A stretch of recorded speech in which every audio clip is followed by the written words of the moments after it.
মহাকাশ গবেষণায় চিরপ্রতিদ্বন্দ্বী যুক্তরাষ্ট্রকে পেছনে ফেলতে যাবতীয় হিসাব নিকাশ বদলে ফেলতে যাচ্ছে চীন। আর তাই সম্পূর্ণ নতুন পদ্ধতিতে কৃত্রিম উপগ্রহ উৎক্ষেপণে কোমর বেঁধে লেগে পড়েছে বেইজিং। মহাকাশে কৃত্রিম উপগ্রহ পাঠাতে রকেট উৎক্ষেপণের পদ্ধতিতে তড়িৎচুম্বকীয় প্রযুক্তি ব্যবহার করতে চলেছে তারা। সেজন্য তিব্বত মালভূমি ব্যবহার করতে পারে দেশটি। ভূপৃষ্ঠ থেকে মহাশূন্যে কৃত্রিম উপগ্রহ পাঠানোর একটি প্রচলিত পদ্ধতি রয়েছে, সেটা হলো অতি শক্তিশালী রকেটের ব্যবহার। এসব রকেট উপগ্রহগুলোকে পৃথিবীর কক্ষপথে স্থাপন করে থাকে, কিন্তু রকেট ওড়াতে বিপুল পরিমাণ জ্বালানির প্রয়োজন হয়। এর খরচও অনেক বেশি। তাছাড়া মহাকাশে উপগ্রহ পৌঁছে দিয়ে রকেট ধ্বংস হয়ে যায়। দীর্ঘদিন ধরেই সেই অপচয় বন্ধের চেষ্টা চালিয়ে যাচ্ছে জ্যোতির্বিজ্ঞানীরা।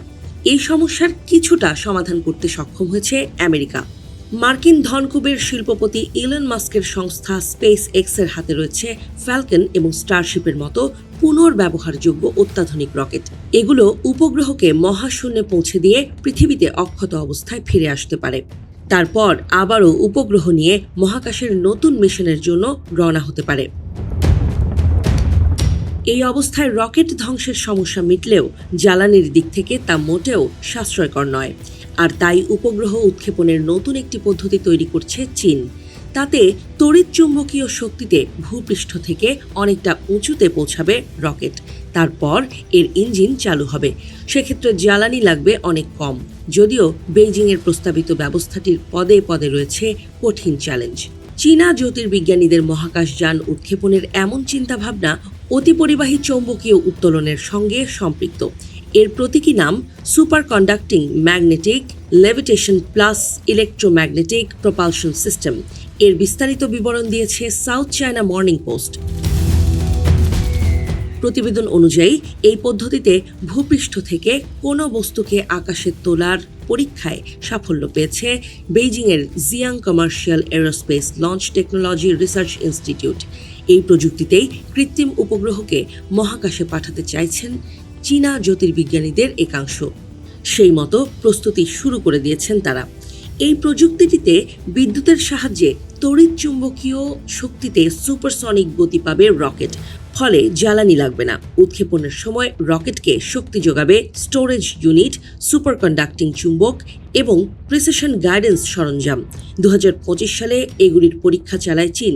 অবশ্য এই পরীক্ষায় চীন কতটা সাফল্য পেয়েছে তা এখনও জানা যায়নি।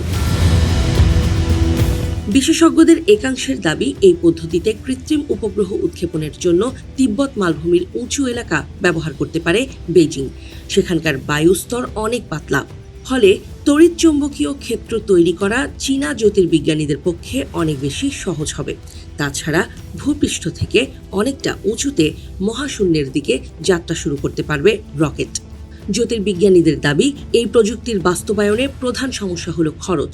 কৃত্রিম উপগ্রহের রকেট উৎক্ষেপণের তড়িৎচুম্বকীয় ক্ষেত্র তৈরি করতে $6,000 কোটি বেশি অর্থ ব্যয়ের সম্ভাবনা রয়েছে।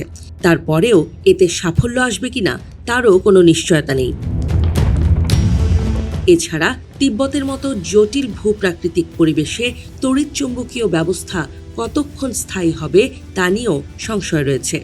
চীন এই প্রযুক্তির পরীক্ষা চালিয়েছে বিমানবাহী রণতরী এবং স্থলভাগে, কোনো পাহাড়ি এলাকায় নয়। তাপমাত্রার তারতম্যে প্রযুক্তিটি কতটা ভালো কাজ করবে তা নিয়ে যথেষ্ট ধোঁয়াশা থেকেই যাচ্ছে।